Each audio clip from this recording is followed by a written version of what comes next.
अस्सलाम वालेकुम नाज़रीन। प्रोग्राम खैरपुर मीरस टाइम सां गॾु मां आहियां अवेस गिलाल। नाज़रीन, असांजी हमेशह इहा कोशिशि रही आहे त खैरपुर मीरस जे उन्हनि शख़्सियतुनि सां तव्हांजी मुलाक़ात करायूं जेकी हिन समाज में हिकु मुसबित किरदारु अदा कनि था। उन्हनि किरदारनि मां अॼु असां सां महान शख़्सियत जंहिंजो आवाज़ रेडियो पाकिस्तान खैरपुर तां नशर थी मुल्क जी कुंड कुर्श में गूंजंदो रहियो। उन महान शख़्सियत जी आजियां लाइ मूं वटि एॾा लफ़्ज़ न आहिनि जो संदसि जी आजियां लाइ मां पेश करे सघां। असां सां अॼु मौजूदु आहिनि शाइर अदीब, हिन सिंध में वॾी हिकिड़ी शोहरत माणींदड़ रेडियो पाकिस्तान जी बहितरीन शख़्सियत मुख़्तियार मलक साहब। असां साईं जन खे भलीकार कयूं था हिन प्रोग्राम में। मुख़्तियार साहब, तव्हां असांखे असांजे नाज़रीन सां तारीफ़ करायो त तव्हांजो सभ खां पहिरियां ॻोठु कहिड़ो हुयो ऐं रेडियो जी दुनिया में तव्हां कीअं आहियो? मुंहिंजो ताल्लुक़ु लाॻापो हिन खैरपुर जी भूमि सां आहे। सिंध धरती जी भूमि में खैरपुर जी हिकिड़ी पंहिंजी शनाख़्त सुञाणप आहे। ऐं ॼाओ निपनियो ऐं पढ़ियो हिन खैरपुर जी धरतीअ ते आहियां। ऐं हिते मां नंढपण खां ई वठी इल्मी अदबी सरगर्मियुनि में शामिल रहियुसि। जॾहिं मां प्राइमरी तालीम मुकमिल करे नाज़ हाई स्कूल में आयुसि त 7 दर्जे में लाइब्रेरियुनि में वञणु थियो ऐं 7 ऐं 8 जे विच में मां अदब सां लाॻापिजी वियुसि। पहिरियां मज़मून, शाइरी, कहाणियूं ॿारनि जे हवाले सां हूंदियूं हुयूं, उहे लिखंदो हुयुसि। ऐं उनखां पोइ जेको आहे वरी पंहिंजी पढ़ाईअ जे मामलनि ते ध्यानु ॾींदो रहियुसि। ऐं अॻिते हली यूनिवर्सिटी ताईं वियासीं। यूनिवर्सिटी शाह अब्दुल लतीफ़ कैंपस हूंदी ऐं सिंध यूनिवर्सिटी जी कैंपस हुई। तंहिंजे करे उहा असांजी जेका पहिरीं डिग्री आहे उहा सिंध यूनिवर्सिटी मां कैंपस खैरपुर जे MSc ऑर्गेनिक केमिस्ट्री में कई। ऐं उनखां पोइ वरी सुतती मां साइंस टीचर थियुसि। गवर्नमेंट जो जॉब हुयो। उन वक़्तु 14 हुयो या 16 स्केल हुयो। 6 महीना मां पढ़ायो। उन दौरान मां रेडियो, टेलीविज़न ऐं ॿियनि अदबी इदारनि में वञण जी ख़्वाहिश रखी। पोइ टेलीविज़न में इंटरव्यू ॾिना, उन्हनि में क्वालिफाई कयो असिस्टेंट प्रोड्यूसर जे न्यूज़ करंट अफेयर्स में। पर पोइ ग़ुलाम हुसैन शेख साहब जेके आदि आबदा परवीन जा जो पंहिंजो हस्बैंड आहिनि हुया, उहे रेडियो ब्रॉडकास्टर हुया तमामु नाले वारा। उन्हनि ऐं डॉक्टर तनवीर अब्बासीअ सां मशवरो करण खां पोइ मां रेडियो पाकिस्तान जॉइन कयो। ऐं रेडियो पाकिस्तान 1986 जून में मां जॉइन कयो। ऐं उनखां पोइ वरी पहिरीं पोस्टिंग खैरपुर में रही। लाॻीतो पोइ बहसियत प्रोड्यूसर हिते कमु कयो ऐं उनखां पोइ वरी सीनियर प्रोड्यूसर थियण खां पोइ वरी हैदराबाद, वरी उनखां पोइ वरी मुख़्तलिफ़ स्टेशननि ते असां कमु कंदा रहियासीं। पोइ वरी रेडियो जे इंतिज़ामी ऐं प्रोग्रामिंग जे शोबनि सां ताल्लुक़ु थियो। प्रोग्राम मैनेजर थियण खां पोइ स्टेशन डायरेक्टर थियो तुर्बत में, वरी डिप्टी कंट्रोलर थियुसि त उनखां पोइ भिटशाह ऐं कराचीअ में, ऐं उनखां पोइ वरी खैरपुर में, लाड़काणे में। ईअं मुंहिंजो सफ़र रहियो। पर आख़िरी जेको आहे 3 साल जेके आहिनि गुज़रिया उहे कंट्रोलर प्रोग्राम्स जी हैसियत में रेडियो पाकिस्तान मुल्तान में गुज़रिया। ऐं उते मुंहिंजो हिकिड़ो तमामु बहितरीनु कमु रहियो। ऐं मुल्तान सां मुंहिंजो हिकिड़ियूं सुठियूं निस्बतूं वाबस्ता आहिनि। मुख़्तियार साहब, माज़ी जे ॿुधंदड़ ऐं अॼु जे दौर में जेको रेडियो ॿुधो वञे पियो उनखे तव्हां कीअं पिया ॾिसो? माज़ीअ जे ऐं अॼु जे रेडियो में फ़र्क़ु मौजूदु त रहे थो पियो। छाकाणि त जॾहिं ॿोली आहे उहा ॿोली जेका आहे वक़्त सां तब्दील थींदी रहंदी आहे, तीअं शयूं आम शयूं बि तब्दील थियनि थियूं। पर छाकाणि त रेडियो पाकिस्तान पहिरियों अकेलो रेडियो हुयो, हाणे प्राइवेट रेडियो बि अची विया आहिनि, हिकु FM ते आहिनि ऐं हुनजी क्वालिटी सुठी आहे। ऐं उन खां सवाइ पहिरियां पाकिस्तान टेलीविज़न जो चैनल हुयो, हाणे केतिरा ई प्राइवेट चैनल अची विया आहिनि। उन खां सवाइ डिजिटलाइज़ेशन थी चुकी आहे। डिजिटलाइज़ेशन में हाणे यूट्यूब ते या ॿिया स्ट्रीमिंग चैनल्स दुनिया सॼी तब्दील थी वई आहे। इन जे करे हे ईअं आहे त कोई ईअं नथो चई सघे त बाज़ार में सिर्फ़ु हाणे हिकिड़ो दुकानु हलंदो। हीअ ब्रॉडकास्टिंग या टेली ब्रॉडकास्टिंग हुजे या ऑडियो ब्रॉडकास्टिंग हुजे, उन जो मार्केट आहे हींअर।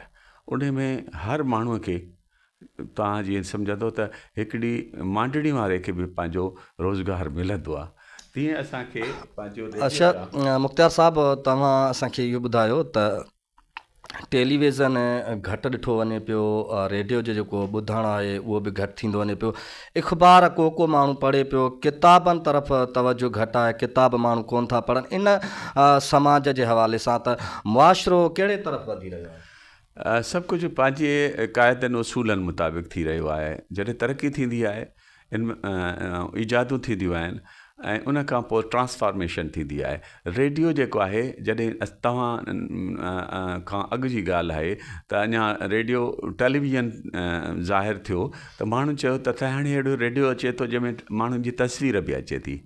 पोइ उहो आयो उहो रेडियो ऐं उनखे नालो ॾिनो वियो टेलीविज़न।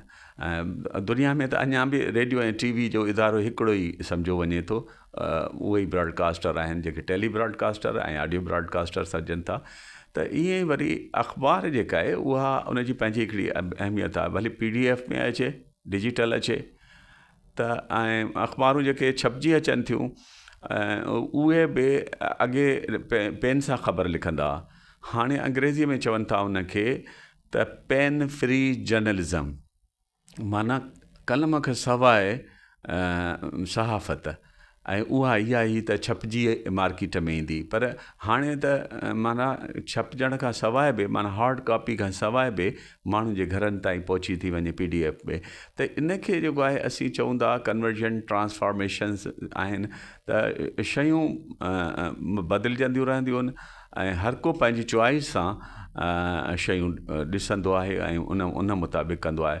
पोइ के घणियूं आहिनि के नई शइ अट्रैक्ट कंदी आहे, त पर हर शइ जी पंहिंजी पंहिंजी इम्पोर्टेंस आहे।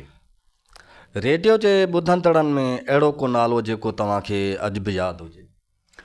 रेडियो जे ॿुधंदड़ जी हैसियत में बि मां रहियो आहियां। रेडियो जो इदारो, उन में तमामु सुठा नाले वारा ब्रॉडकास्टर रहिया आहिनि, जिन खे अॼु बि यादि कयो वञे थो, भली उहे इन दुनिया में हुजनि या न हुजनि। अणगणी शख़्सियतूं रहियूं आहिनि रेडियो में, पर छाकाणि त असां नंढा हुआसीं त रेडियो पाकिस्तान हैदराबाद असां वटि घटि पहुचंदो हुयो ऐं उन जा सिग्नल्स वग़ैरह न हूंदा। पर मां अखियुनि सां जेके ॾिठा आहिनि, जंहिंजो कमु आयो थींदो रहियो आहे, उन्हनि ब्रॉडकास्टरनि में इलाही वॾा वॾा ब्रॉडकास्टर जेके आहिनि रहिया आहिनि।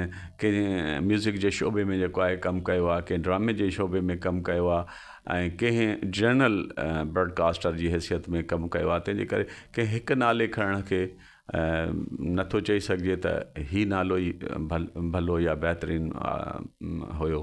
सभई पंहिंजे पंहिंजे हिसे जो किरदारु अदा ऐं उहे इलाही घणा आहिनि। मुख़्तियार साहिबु, हीअ ज़िंदगी हमेशह ख़्वाहिशूं जनम वठंदियूं आहिनि। तव्हां माशाल्लाह हिकु सुठे स्टेज ते आहे, सुठो नालो कमायो आहे, हिन समूरी सिंध में तव्हांखे सुञातो वञे थो। त तव्हां असांखे इहो ॿुधायो त अहिड़ी का ख़्वाहिश जेका ज़िंदगी जी रहिजी वई हुजे? हूअं त उर्दूअ में चवंदा हर हज़ारें ख्वाहिशें ऐसी कि हर ख्वाहिश पे दम निकले। पर मां छाकाणि तव्हांखे ॿुधायो त नंढपण में अदब सां वाबस्ता हुयुसि, जॾहिं कॉलेज में पढ़ंदो हुउसि त 19 दिसंबर 1986 में जोत जे नाले सां ॿारनि जे लाइ पब्लिकेशन कढियो ऐं ॿारनि जे ॿाराणी वारे ॿारोतण में जेको आहे गुलनि जहिड़ा ॿाड़ा जे नाले सां तंज़ीम में कमु कयो। त उहा जेका शऊरी हैसियत आहे, उहा थोरी समाजी शऊर जेको आहे थोरो वधीक हो। त त पोइ असां महसूसु कंदा हुआसीं त ख़्वाहिशूं उहे रखिजनि जिनखे जो पूरा थी ख़्वाहिशुनि ते पाबंदी न हूंदी आहे, पर असां पंहिंजे शऊर जे बुनियाद ते पाबंदी रही सवड़ आहेर पेर डिघेड़ींदा रहियासीं ऐं जेको कुझु मिटनि माइटनि वटां मिलंदो रहियो उन में ई ख़ुशि हुआसीं। न असांखे का तंगी हुई, न वरी वाफ़र मिक़दार में हो जो चऊं त असांखे वसीला वधीक हुजनि हा त शायदि इन खां वधीक बहितर असां पोज़ीशनूं माणे चुका हुजऊं हा, घणा कम करे चुका हूंदा। तंहिं हूंदे बि जेके वसीला हुया तालीम जे एतबार सां मां MSc कई, वरी उन खां पोइ वरी जॾहिं ब्रॉडकास्टिंग जी दुनिया में आयुसि त मां उन में वरी अॻिते तालीम बि मिसाल तौर ते MA सिंधी जेका आहे ॿिया कई, वरी MA सिंधीअ खां पोइ मां शाह अब्दुल लतीफ़ यूनिवर्सिटी में काफ़ी अर्सो 5 साल खनि पढ़ायो बि, MA जर्नलिज़म बि कई। MA journalism first class first position में हुई। असांजे नाज़रीन खे त तव्हांजी हिन इल्मी अदबी जेका तव्हां शोहरत माणे उन हवाले सां तव्हांजी फैमिली में कंहिंखे इहो लाभ मिलियो आहे? ज़ाहिर आहे त मूं जीअं पंहिंजी वालिदा उहा ख़ैरपुर जी पहिरीं टीचर हुई, आपा ख़ैरुनिसा जे नाले सां मशहूरु हुई।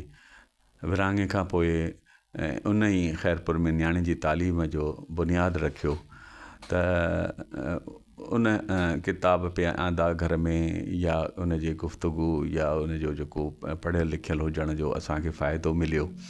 ऐं उहा मैथमेटिक्स में बि माहिर हूंदी हुई, सिंधी उन जा अखर सुठा हूंदा, सिंधी सम्झाईंदी, त ईअं असां सिखियासीं। वरी ईअं साॻे तरीक़े सां असां पंहिंजे भाइटियुनि भाणेजनि ऐं पंहिंजी औलाद में बि उहा शइ मुंतक़िल कई। ज़ाहिर आहे जहिड़ो माण्हू जेतिरो पढ़ियल हूंदो उहा शइ मुंतक़िल कंदो पियो।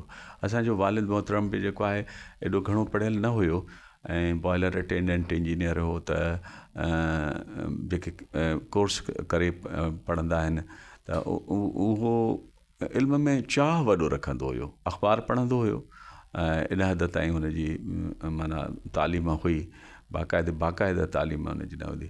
त उहो जेको आहे असां पंहिंजी फैमिली में थियो।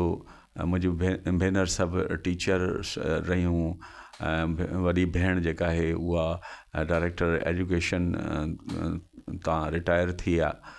ऐं अहिड़े तरीक़े सां जेको मूंखां वरी वॾो भाउ आहे उहो बि DSP हेडक्वार्टर रहियो ख़ैरपुर में, उहो रिटायर थी वियो।